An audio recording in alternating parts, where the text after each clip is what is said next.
Teraz vám predstavíme ideálnu zbraň pre začínajúceho poľovníka. Je to jednoduchá zbraň Sabaty Rover Hunter.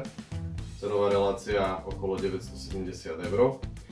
Zbraň sa vyznačuje hlavne prednosťou, ako je plastová pažba, tým pádom je veľmi odľahčená.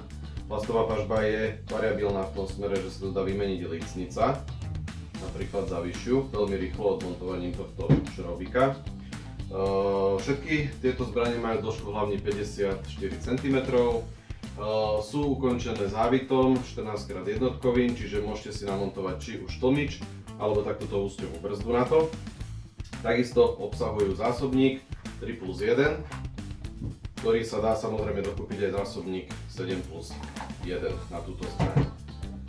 Zbraň má veľkú výhodu, že má vstavanú výverlištu, dvojdielnu, čiže nie je nutné dokupovať žiadne ostatné lišty na to. Náklady na kúpu zbrane si nenavyšujete.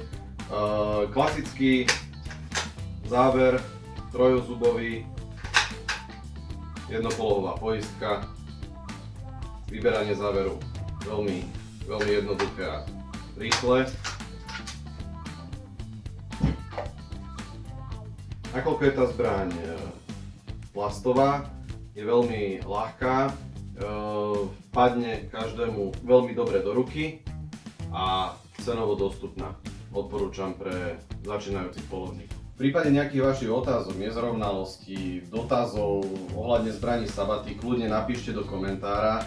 My vám sa budeme snažiť zodpovedať čo najvernejšie a najlepšie, aby ste dostali takú predstavu, že ako veci fungujú. A nielen o tom, ale aj starostlivosť, možno optika ohľadne tohto nočné videnia na tieto zbrane. Čokoľvek sa pýtajte, radi vám zodpovieme.